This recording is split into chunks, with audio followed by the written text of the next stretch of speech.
Hello students, स्वागत है आपका हमारे एजुकेशनल चैनल एजुकेशन ग्रू #1 में। Dear students, today we will do our worksheet number 66 and this worksheet is related a lesson a house is not a home. ये की जो worksheet है ये है एक हाउस जो है वो सिर्फ घर ही नहीं होता, ऐसे लेसन से रिलेटेड ये आपकी आज की वर्कशीट है। काफ़ी इंटरेस्टिंग स्टोरी ये है। शायद आप इस स्टोरी को पढ़ेंगे, इस वीडियो को पूरा देखेंगे तो आप भी शायद आपके घर में कोई जो पेट एनिमल होगा जिससे आप बहुत प्यार करते हैं, शायद उसे आप मिस करेंगे। तो बच्चों, आपने इस वीडियो को पूरा देखना है, बहुत अच्छे से समझना है। बहुत इम्पोर्टेंट वीडियो आपके लिए ये है। तो तब तक आपने अगर वीडियो को सब्सक्राइब नहीं किया है, चैनल को सब्सक्राइब नहीं किया है, तो आप चैनल को सब्सक्राइब। तो बच्चों, हम हमारी वर्कशीट नंबर 66 पे हैं, जो कि हमारा चैप्टर है a house is not a home से रिलेटेड 17-12-2020 की वर्कशीट है। The given below extract is from the chapter a house is not a home. It is narrative by Zan Gaudioso which reflects the challenges of being a teenager. कहता है कि जो हमारी जो कहानी है आज की, एक हाउस इज़ नॉट होम, ये जो एक राइटर है जिनका नाम है जैन गोडोसो, उन्होंने इनको लिखा है, जिसमें एक जो टीनेजर के जीवन में क्या क्या चैलेंज आते हैं उसके बारे में ये है। And he the problems of growing up, और उसके लालन पोषण में, उसके ऊपर बढ़ने में क्या क्या उसको समस्याओं का सामना करना पड़ता है, उससे रिलेटेड ये है। माना बच्चों, आप भी बड़े हो रहे हैं, आपके जीवन में बहुत सारी समस्याएं हैं, तो उन्हीं समस्याओं से आधारित ही आपका आज का ये चैप्टर है। The author had joined high school after living junior high school but he felt quite isolated there. जो कहानी बताती है, राइटर बताता है कि जैसे ही उसने जो जूनियर हाई स्कूल जो था उसको छोड़ करके सीनियर हाई स्कूल को ज्वाइन किया था, तो वहाँ पर बिल्कुल वो आइसोलेट फील कर रहा था, अपने आप को अकेला फील कर रहा था, एकांत फील वो कर रहा था। He missed his friends and old teachers. वो क्या करता था, अपने जो फ्रेंड्स थे और ओल्ड टीचर्स जो थे उनको बहुत मिस करता था। One day when he was at home his pet cat and mother a deadly fire broke out engulfing the house. कहता है कि जैसे ही वो अपनी माँ के साथ घर पे था, अपनी कैट और के साथ घर पे था, तो एक बहुत ही बुरी भयानक जो आग थी उसने उसके पूरे घर को क्या कर लिया, निगल लिया। दे क्विकली रेन आउटसाइड, वो जल्दी से बाहर भागे, but his mother went inside again to save pictures and letters of late father from fire. यानी जो आग जो जल रही थी, उस आग से पत्थर और लेटर कुछ उसके पिताजी के जो थे उनको बचाने के लिए उसकी माँ दोबारा से बाहर के अंदर भाग गई। The fire fighters had arrived by them. कहते तभी के तभी जो कहते जो फाइटर्स जो थे वो वहाँ पे पहुँच गए। And brought her safely out the house, और उन्हें क्या था, घर से बाहर सेफली वो ले आए। I ran over and hugged her, मैं उसकी तरफ भागा और मैंने उसको हग किया, गले से लगाया। All those times I ever argued with her and hated her. कहता है इससे पहले कि जब मैं जितना उनसे मतलब कभी गणना करता था या उन पे आर्गूमेंट्स करता था, vanished at thought of losing her, यानी उनको खो देने के डर से, भय से वो सारे के सारे कहते मेरे दिमाग से चले गए। Soon the author realized that he could not find his cat too.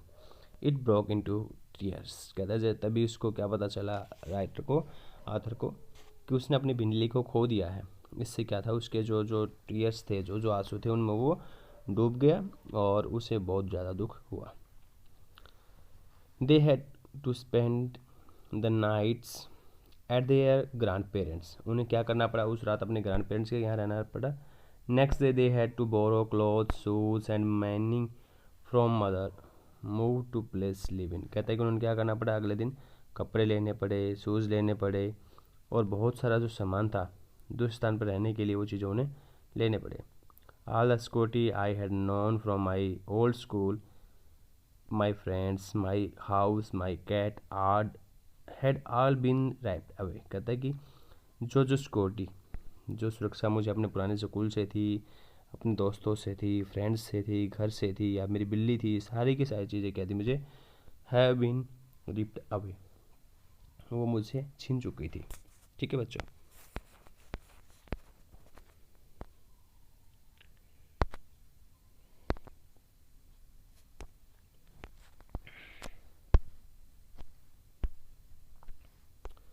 Surprisingly when everyone at new school come to know of his plight, जैसे ही उसके दुख के बारे में पूरे स्कूल को पता चला, दे helped him in many ways with text books and other usual things. कहते हैं जैसे उस बच्चे के बारे में पता चला कि इसके साथ ऐसे अनहोनी हो गई है, उसके घर में आग लग गई है, तो सभी लोगों ने उसकी बहुत सहायता की, टेक्स्ट बुक से या अन्य चीज़ों से। He felt so touched, everyone spoke to him and genuinely outpoured their concern for him। कहता है कि वो उसे बहुत उनका टच, मतलब उनसे काफ़ी लगाव उसे हो गया। एवरीवन स्कोप टू हिम, हर कोई उसे बोल रहा था। And genuinely out for their concern for him, और वो देख रहा था कि किस तरह से सारे सारे जो लोग क्या कर रहे थे, अच्छे से सारा का सारा कॉन्सर्न जो ध्यान उस पर दे रहे थे। In that instant, I finally breathed a sigh of relief and thought for the first time that things were going to be okay। कहता कि उस समय, उस दौरान मैंने जो थी एक बहुत अच्छी आह भरी और रिलीफ महसूस हुआ, और सोचा कि जीवन में कोई चीज़ पहली बार मेरे लिए अच्छी होने जा रही थी। I made friends that day, मैंने उस दिन क्या किया, अपने जो फ्रेंड्स थे, मित्र थे, वो बनाए। A month later every one around him, कहता कि एक महीने बाद हर कोई मेरे पास था। The neighbors and his new friends came together and helped them rebuild their house। कहता है कि उसके पड़ोस के दोस्त, पड़ोसी लोग सारे के सारे उसके घर में उसकी हेल्प करने के लिए आ गए थे, और उसके नए बनते हुए घर को वो देख रहे थे। A woman came to him with his cat telling that apparently freaked out by fire it had reached her home। कहता है कि वो बताती है कि बिल्कुल आग से डर जाने की वजह से जो बिल्ली जो है वहाँ से भाग गई थी और उसके घर पे चली गई थी। वो बिल्ली को लेकर के आती है, उसे ऐसा कुछ बताती है।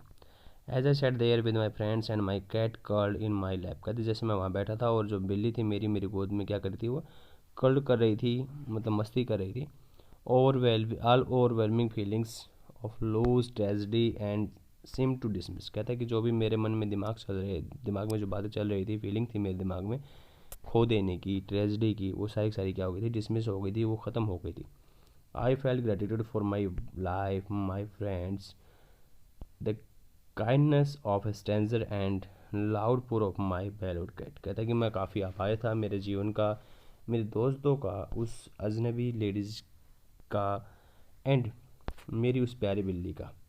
माई cat was back and so I was, मेरी बिल्ली मेरे पास वापस आ गई थी, और इसलिए मैं भी क्या था, हंस खुश था, अच्छा था।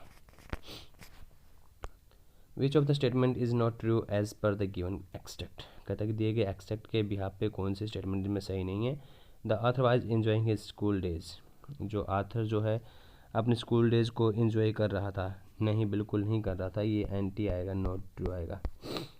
The author had his mother had to spend the night with grand parents, ये ट्रू है, बिल्कुल सही है ये। They had lost their house in fire, ये भी ट्रू है। The author house getting renovated, ये नॉट ट्रू है, क्योंकि रिनोवेट नहीं किया था उन्होंने, बिल्कुल नया बनाया था, तो इसलिए इसका आंसर रहेगा पहला और फोर्थ में सी। ठीक है। Which of the following words not corresponds to the word plight. कहता है कि प्लाइट वर्ड से कौन सा वर्ड ऐसा नहीं है जो नहीं मिलता है। देखो, डिस्कम्फर्ट का मतलब भी दुख, टेरेबल का मतलब दुख होगा, डिस्कम्फर्ट का मतलब भी दुख होता है, वरी का मतलब भी दुख होता है, तो इसका आएगा प्लाइट का मतलब होगा जॉय। ठीक है, इसका आएगा जॉय, यानी जो कि इसके बिल्कुल अलग है, ऑपोजिट है इससे, यानी इससे कोरस्पॉन्ड नहीं है, यानी इससे संबंधित नहीं है वो। ठीक है। Why did the author feel isolated in the school, जो राइटर था वो स्कूल में आइसोलेट क्यों फील करता है, अकेला क्यों फील कर रहा था। चलो इसका आंसर ये रहा, the author felt backward in the first year of high school, वो अपने फर्स्ट ईयर हाई स्कूल में काफ़ी अजीब महसूस कर रहा था। He was admitted to a school after completing his primary education. कहता है कि वो अपनी प्राइमरी एजुकेशन कंप्लीट करने के बाद में एक हायर स्कूल में गया था। All his closest friend were sent to different school, उसके सारे में तो दूसरे स्कूल में भेज दिए गए थे। So he felt lonely and isolated in his new school, इसलिए क्या था, वहाँ पे अपने आप को आइसोलेट फील कर रहा था और अलोन फील कर रहा था। क्वेश्चन नंबर 4 में चलते हैं। क्वेश्चन नंबर 4 ये है बच्चों कि what happen to their house, why did his mother go back inside. उसकी मदर जो है वापस इनसाइड क्यों गई, और उसके घर के साथ क्या हो गया था। तो ये रहा, the author's house was in flames, his mother rain into the house, she rain out of the house to carrying a small metal box full of important documents। कहता है कि उसकी माता जैसे अगर आग में जल रहा था, उसकी माँ घर में अंदर भागी और वो क्या लेके आई, एक स्मॉल मेटल का बॉक्स जो था उसमें डॉक्यूमेंट्स के साथ उसे लेके आई। His father had died when he was young. जब वो नौजवान था उसके पिताजी मर गए थे। He was sure that his mother had gone into the house to bring his father's picture and letters. तो उसे ये लग रहा था कि शायद उसकी माँ जो है घर के अंदर से कुछ पिक्चर्स, कुछ लेटर्स वगैरह लेने के लिए गई थी। ठीक है, क्वेश्चन नंबर 5 है बच्चों। I ran over and hugged her. Can you explain what did the author realise in the moment. क्या बता सकते हैं कि जो राइटर है इस समय क्या रियलाइज़ कर रहा था, जो उसके मम्मी के बारे में बता रहा था। तो पढ़ते हैं। Authors mother ran back into the house and getting some important pictures and letters of husband. For a moment Arthur felt that he had lost his mother forever। कहता है कि जैसे उसकी माँ अंदर गई थी कागज़ डॉक्यूमेंट्स लेने के लिए उसके पिताजी के कुछ, तो उसने महसूस किया कि मेरी माँ को मैं हमेशा के लिए खो दूंगा। But when she come back from the house he ran over her and hugged her with love and affection। इसलिए उसकी तरफ भागा, उसने उसकी माँ को हक किया और उससे प्यार के साथ में और सहानुभूति के साथ उसने क्या किया, उसको गले लगा लिया। ठीक है, क्वेश्चन नंबर 6 पे बढ़ते हैं। Imagine there is if there were no fire incident what could have been at the end of the story. Story का एंड क्या होता अगर वहाँ पे आग ना लगी होती। तो बताते हैं कि if there were no fire incident he could not have been realize the importance of his friends and up and downs. कहते हैं कि अगर वहाँ पे आग न लगी होती ना तो उसे अपने फ्रेंड्स का अनुभव होता, ना जीवन में जो अप एंड डाउन होती है उसके बारे में पता चलता। The other schoolmates helped him by getting him school supplies, notebooks, different clothes, jeans tops, sweaters, T shirts वगैरह and many invited him to their homes. कहते कुछ इन चीज़ों का भी आभास ही नहीं होता, उसके दोस्त उसको घर नहीं बुलाते, उसकी हेल्प नहीं करते, उसके लिए डिफरेंट तरह की जो चीज़ें ये सारी चीज़ें उसको ना देते अगर उसके घर में आग ना लगी होती। तो imagine there is student who have recently joined your school class, how would you help him getting adjusted with the change. कहता है कि आप उसकी हेल्प कैसे करेंगे, कोई बच्चा आपके स्कूल में नया नया आया है तो कैसे हेल्प करेंगे वो देखते हैं।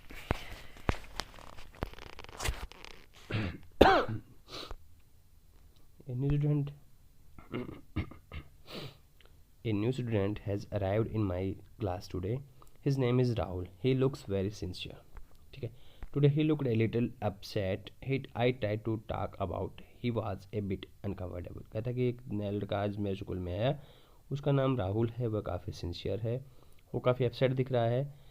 आई try to talk but he was a bit uncomfortable. मैंने उससे बात करने की कोशिश की बट वो थोड़ा सा अनकम्फर्टेबल है, अभी सही नहीं हुआ। Tomorrow I will take lunch for him and we will have lunch together. मैं कल उसके लिए लंच लेके जाऊँगा, हम दोनों एक साथ लंच करेंगे।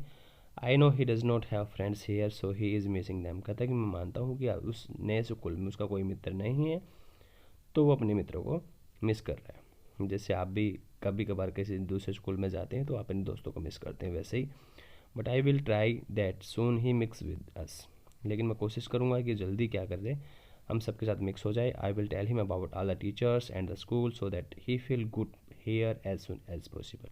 कहते मैं कोशिश करूँगा उसे सब टीचर्स के बारे में बताने की, स्कूल के बारे में बताने की, ताकि वो जल्दी यहाँ पे अच्छा फील करे। Do you know when I come to the new school I too fell isolated. मैं उसे ही बताऊँगा कि जब मैं स्कूल में आया था तो मैंने भी ऐसा ही फील किया था।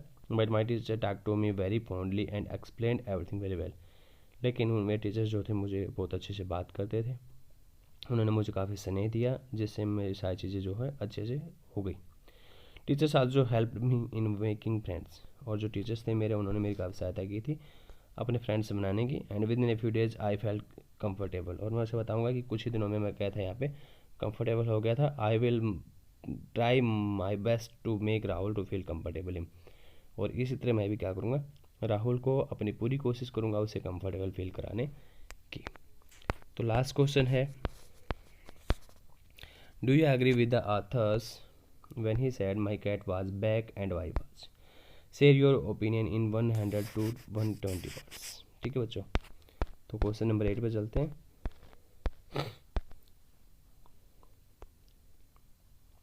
The author loses everything in fire. He can't find his cat also. He loses our interest in life. He wants to die. कहता है कि जो राइटर था उसने आग में सब कुछ खो दिया, अपनी बिल्ली को खो दिया, उसे जीवन से इंटरेस्ट ख़त्म हो गया, वो मरना चाह रहा था. But his school mates come to his help. लेकिन उसके जो स्कूल के मित्र थे उसकी सहायता के लिए आए. They got him everything that's he need. उससे उन्होंने हर चीज़ दी जो उसे चाहिए होती थी. They help him rebuilding his house. उन्होंने उनका घर बनाने में भी दोबारा मदद की. A kind woman bring his cat also. तो एक जो बहुत दयालु औरत जो थी उसकी बिल्ली को वापस लेके आई. Thus the author regain his interest in life. इस तरह से जो आथर जो था उसका जीवन जो था धीरे धीरे जो वापस उसे मज़ा आने लगा. That's is why he says my cat was back and so I was. इसलिए वो क्या कहता है, ये कहता है कि जैसे मेरी बिल्ली वापस आ गई इसलिए मैं भी वापस आ गया. होप सो बच्चों आपको आज की वीडियो अच्छी लगी होगी, आपको आज का काम समझ में आया होगा. सभी बच्चे वीडियो को लाइक शेयर सब्सक्राइब करना ना भूलें. थैंक यू बच्चों. Have a nice day. Bye bye. Take care.